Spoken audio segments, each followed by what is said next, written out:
I'm Natasha Kirchuk, and thanks for joining us from our studios in Israel. Coming up in today's newscast, the U.S. Vice President is finally landing in Israel. A Palestinian family kills their own son for allegedly spying for the IDF.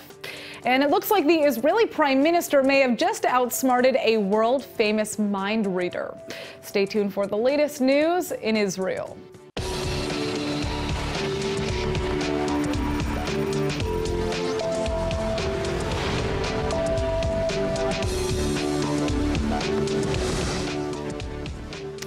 American Vice President Mike Pence has begun his Middle East tour, and he'll be arriving in Israel later today. He's already visited leaders in Egypt and Jordan, but the vice president's trip is certainly looking like an uphill battle. Pence has been met with fierce protests in Jordan, where anger over President Trump's Jerusalem decision is still very fresh.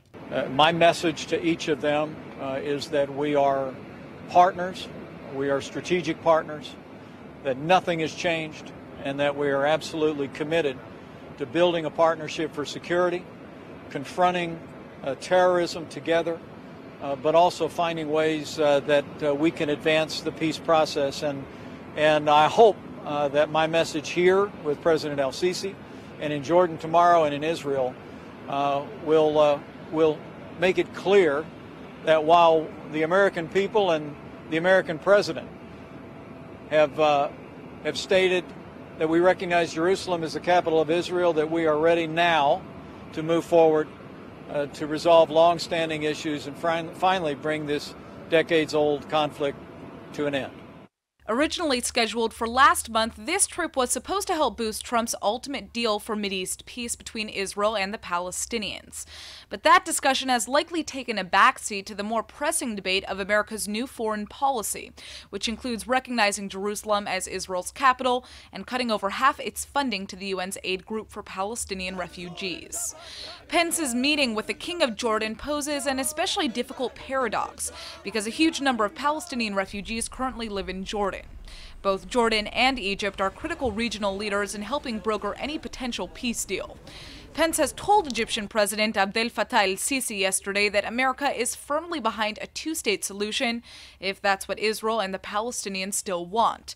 But with chants outside the U.S. Embassy in Jordan condemning America as the head of the snake, most Arab nations clearly no longer see America as an impartial negotiator on the matter any longer. هذه الزيارة لنائب الرئيس الأمريكي غير مرحب فيها بعمان، ونطالب حكومتنا بعدم استقباله في العاصمة عمان بسبب المواقف العدوانية التي تمثلها هذه الإدارة وعلى رأسها الرئيس الأمريكي ترامب وقراره الأخير باعتبار القدس عاصمة للكيان الصهيوني. The Palestinians have refused to meet with Pence at all during his visit, leading some to wonder if this trip isn't a little too late.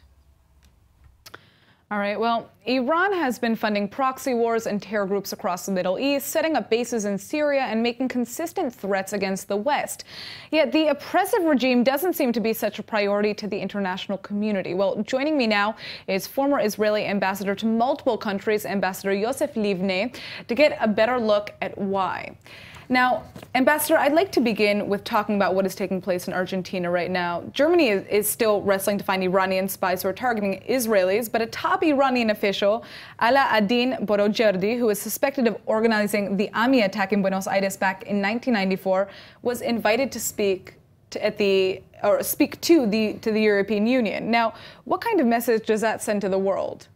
Well, I'm sure that any person with understanding of the Middle East and the situation should be disappointed, frustrated by such an invitation. Instead of hunting down those who are responsible for the terrible events which took place in Argentina in the early 90s, namely the bombing of the Israeli embassy and the AMIA building, people should not be invited to speak in front of parliaments or any other associations. So why is this happening? Why is this happening? Because I think that, unfortunately, the people who sit in the European Parliament are not do not totally understand what they've done. I don't think they understand that such an invitation sends the wrong message Right. To the enemies of peace. I mean, we're talking also about the issue of Germany, trying to find Iranian spies. And this isn't even the first time that Iranian spies were found in Germany. How might that impact Europe's view of Iran, if at all? Well, it depends what the investigation will lead to. The results of the investigation, German investigations, if indeed they are severe and worrisome, as they should be, it may impact. After all, Germany is one of the most important members of the EU. Where Germany stands, many nations will follow, because people will say, wait a minute, what's happening here? Here we have the Iranians, we signed the nuclear deal with them, and yet at the very same time, we have people linked to Iran, or Iranians themselves, perpetrating acts of espionage in our countries.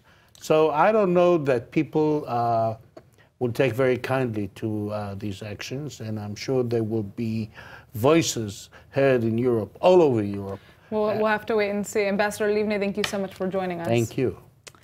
All right. For life under strict Hamas rule, blood sometimes isn't as thick as you'd think. A Palestinian family has just confirmed that they killed their own son because he allegedly provided Israel with intelligence during the 2014 Operation Protective Edge in Gaza. Despite this chilling headline, Hamas leaders have actually praised the family. The relative, named as Ahmed Balhoum, allegedly tipped Israeli officers with information that led to the deaths of 3 Hamas commanders during the last Gaza war, including a member of his own family. This would be the Balhoum family, which has extremist ties to the Palestinian resistance movement against Israel and also swears allegiance to terror groups in the Strip. Though disturbing and extreme, the family's action isn't quite as shocking as it first seems on paper. That's because Hamas has executed dozens of alleged collaborators in the Strip suspected of working with Israel, keeping many of its citizens in a constant state of fear. The family was apparently presented with evidence of their son's deception, interrogated him outside of the court system, and then executed him after eliciting a confession. The family confirmed the kill themselves, but they didn't say which family member pulled the actual trigger. After 6 months of near-frozen relations, Israel and Jordan have finally made amends. Diplomacy came to a standstill last summer when a terrorist tried to stab an Israeli guard outside of Israel's embassy in Amman. The guard shot his attacker, but a Jordanian bystander was killed in the crossfire. Now, ILTV's Aaron Porras is here with the latest update on this entire scandal. Aaron? Yes, so Israel is finally set to reopen the embassy in Amman, and this is, of course, after both a public apology and a fair-sized cash payment to the victims' families. But whatever the cost, I think that it's quite important that the mission in Jordan be reopened. Now, why is it? Why is it so important for there to be that Israeli presence? Aside from the fact that it's in Israel's interests to hold on to any regional friends and partners that we have, Israel also regularly deals with Jordan on pretty much everything from conservation of the Dead Sea and usage of its mineral resources, to water and transportation across the Middle East, to to any sort of the Waqf's administration of Jerusalem on the Temple Mount. Yeah, so really dealing with them and being able to see with them on eye to eye at an eye to eye level is very important. So it's good that we're back. All right, well, let's check out the rest of the details in your report. This is a welcome end to a long diplomatic crisis. Good relations with Jordan have become increasingly critical, especially given the recent turmoil since President Trump's Jerusalem decision. Ironically, Israeli Prime Minister Netanyahu says that the United States is actually to thank for rebuilding this bridge, thanking both Trump's son-in-law Jared Kushner and his advisor Jason Greenblatt for their, quote, behind-the-scenes efforts. Diplomats have confirmed that Israel met most, if not all, of Jordan's demands in order to make amends. This includes an official apology for the incident that resulted in the death of a Jordanian civilian and a compensation of $5 million to the victim's family. The guard may or may not still face a trial over the incident, but Israel says the embassy will reopen to full activity immediately, finally ending the diplomatic standoff. Though things are cautiously calm for the moment along Israel's border with Lebanon, a spark is all it would take to ignite an all-out war. Hezbollah's military leader has just condemned Israel's reinforcement of its buffer wall along the border and has even accused Israel of trying to kill a Hamas operative in southern Lebanon with a car bomb just last week. ILTV's Brett Allen Smith is here with this story. Now, Brett, what is the latest from Hezbollah?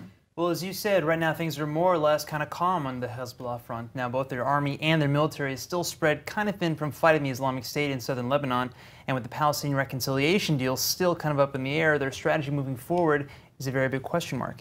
Now, what we have just gotten is a very big, fiery speech from Hezbollah's military leader, though it's really just kind of more of the same impassioned rhetoric we typically get.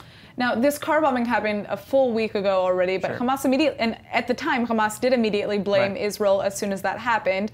Israel shot down the rumors. Why is Hezbollah only speaking up now, a week later? Well, look, you've got to understand these speeches are first and foremost a way to rally Hezbollah's base, and the topics usually they went all over the place. First, Nasrallah is accusing Israel of the car bombing. Then he's condemning Israel for reinforcing the border wall. Then he's denying U.S. reports of drug trafficking, and then he's slamming Lebanon for screening the new Spielberg movie in theaters. Now, I know talking about a movie seems really silly, but remember, Hezbollah is a critical part of the Lebanese parliament, and these speeches are sometimes less for Israeli ears and more for the Lebanese public, as you'll see now in the rest of my report. Hezbollah military leader Hassan Nasrallah has addressed the masses with the usual fiery rhetoric, but this time he's taken dead aim on several recent developments, ranging from assassination attempts to Hollywood movies. وكل المؤشرات حتى الآن تقول أن العدو الإسرائيلي هو الذي قام بتنفيذ هذه العملية، يعني التفجير الذي استهدف أحد الإخوة من كوادر حماس في مدينة صيدا. Blaming Israel for last week's car bombing isn't unusual. The IDF doesn't comment on foreign reports like these, but Israeli leaders have coyly suggested that if Israel were behind the attack, it would not have ended with the target merely lightly wounded. Israeli Defense Minister Avigdor Lieberman has also pointed out that, quote, every day in the Middle East there are dozens of explosions that they try and pin on Israel, so let's not react to this too seriously, end quote. Nasrallah has also condemned Lebanon's decision to reverse a ban on Steven Spielberg's latest film, The Post. Censors originally blacklisted The Post because Spielberg shot part of his Oscar-winning film Schindler's List in Israel, but Lebanese Prime Minister Saad Hariri personally stepped in to override the ban and put The Post back in cinemas. But an interesting detail in Nasrallah's speech was his denial of U.S. reports accusing the terror group of trafficking drugs. أن هذه افتراءات واتهامات ظالمة ولا تستند إلى أي وقائع وليس لها أي حقيقة. حزب الله فيما يتعلق بهذا الأمر له موقف ديني وشرعي وأخلاقي واضح جدا. عندنا الاتجار بالمخدرات حرام وممنوع. The White House apparently believes there's enough evidence to place Hezbollah behind the illegal trade of drugs. The Trump administration has just assigned a special team to investigate the matter. Israel has destroyed 3 terror tunnels from Gaza in as many months. These are typically top-secret army operations carried out under intense secrecy. But now, for the first time, the army has opened a demolished terror tunnel for display, offering a glimpse of what Israel is capable of. This tunnel was identified and destroyed last October thanks to new cutting-edge Israeli tech. The army believes this latest defense will be the end of terror tunnels like these in the very near future. The obstacle being built is another layer of security, that is the hard part of security, which will be basically a concrete wall, a deep underground concrete wall, which will be a hard barrier and very difficult to tunnel through. Not impossible, but very difficult to tunnel through, and that will also provide us a basis for our defenses, in addition to other components of that same defense system. Some of them we can speak about, and some of them we cannot speak about. 12 members of the Islamic Jihad terror cell were killed in the blast last October, placing new pressure on the Gaza-Israel border. An unusually massive tunnel built by Hamas was also detected and destroyed earlier this month. That tunnel's sophistication, as well as the fact that it reached all the way from Egypt into Israel, proved Hamas was intent on funneling millions into the tunnel project. The IDF believes the terror group will be forced to adopt new strategies given Israel's efficiency in destroying tunnels. So even if Hamas seems quiet for now, they're likely planning their next deadly move. Have you ever wanted a taste of the best Israeli gourmet food there is without having to travel to Israel? Well, that's about to be very possible, and it's all thanks to the Israeli celebrity chef Eyal Shani, who's just opened up a restaurant in New York City. He's here on Skype with us from the Big Apple. Chef Shani, why did you not open this place when I was living in New York? Tell me. Look, I dreamt on New York for the last 3 decades. Why did I dream about New York? It's because, you know, the main sport, the biggest sport in the world is lighting this city. There's a lot of dreams that's surrounding this city. And if you are dreaming about a city, it's making the city to be very powerful. Absolutely. And I mean, the restaurant that you're opening up, you're opening it up in Chelsea Market, as we can see in the images behind us, which is a place that I actually went to lunch every day when I was a child, because I went to high school right nearby. What kind of food is the menu going to be featuring? What kind of dishes can we expect? Look, in the end, it's an high cuisine that entering into a pita. I mean, it could be in a 3 Michelin star restaurant, but I decided to put it in the pita. That is the principle. The reason is that I need the energy of young people that I can sell it in cheap price so they can get it. You know, you have to give your knowledge almost free. The other reason is that the streets are putting a lot of energy inside the food. So I need the young people, I need the streets, I need New York. Well, I can tell our viewers, for those of you who have not been to Israel, going to Miznon, which is, you know, the branches here in Israel, is a totally unique experience. It really is meant for the strong, those who like to eat, and lots of loud music. It's a really, really fun environment. So I'm sure that New Yorkers are going to love this. I will be shocked if they don't. You haven't opened the restaurant yet, but when is it going to be opening up?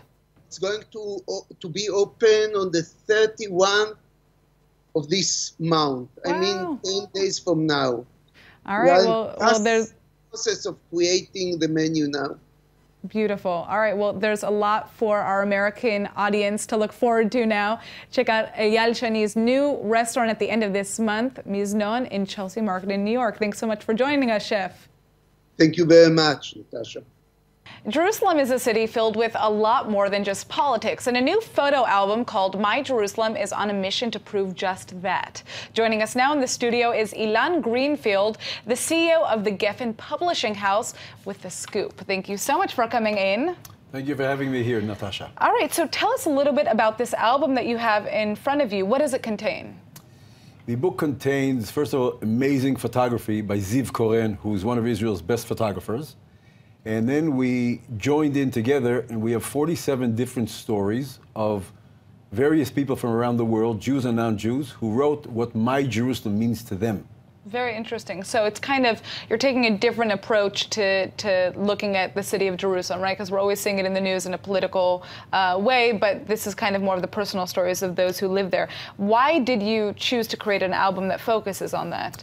As a publisher who's been in Jerusalem for the past 36 years, we thought that it was about time that we do a monumental book about Jerusalem. And we wanted to show the coexistence that does exist in Jerusalem. And if you look through the pictures, you'll see really amazing photography of Jews, Christians, Muslims, people from all over the world. And I think that the world will understand one day that the human aspect of Jerusalem is what is so amazing. We have the ancient, the present, and the modern. So we have the old walls, the old buildings, and we have Mobileye, which is the hottest thing in town, right? The biggest exit of an Israeli company for $15 billion. And that's based in Jerusalem. And that's all based in Jerusalem, although people told them, the two founders, that they'll never succeed in Jerusalem. So I think when we put everything that's in Jerusalem together, we know that this is a very unique city.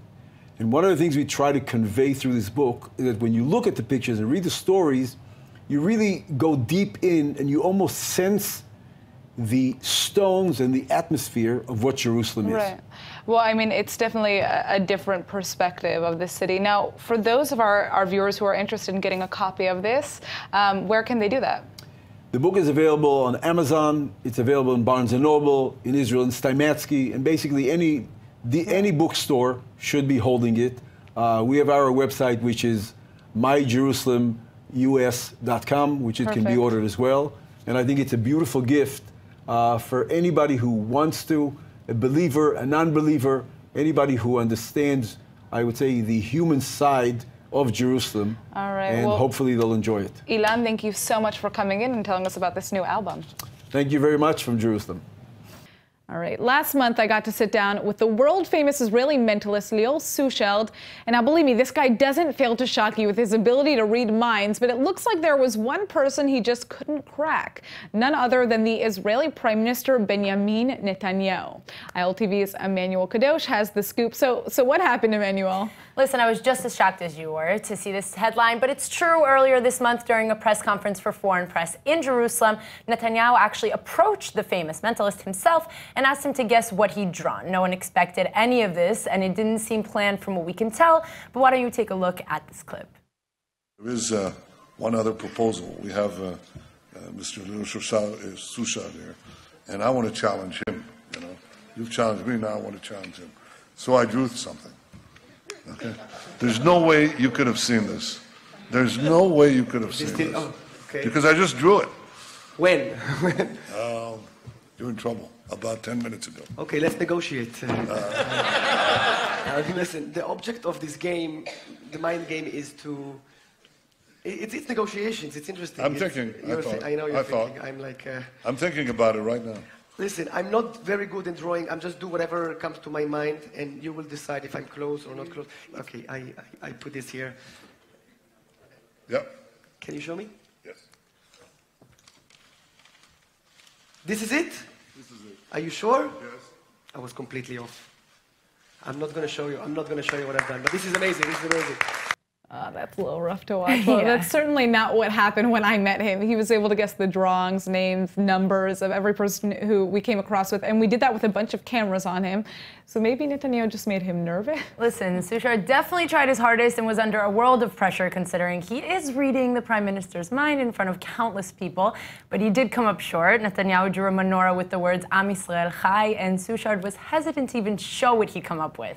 Or maybe there's a backstory to all of this, and Sushald really just didn't want to embarrass the Prime Minister, so he pretended he didn't know. We never actually saw what he drew, like you said. So. Exactly. And the thing is, he's also read the minds of lots of international celebrities. Yeah, exactly. From Kim Kardashian to Jennifer Lopez to Zac Efron, he's shocked them all, and Netanyahu was the only one that managed to really shock the Israeli mentalist himself, so I think the Prime Minister deserves some credit for that, no? I think so. All right, thanks for joining us, Emmanuel. Thank you. All right, Tel Aviv City Hall has just aligned itself with a very powerful cause that I think we can all get behind.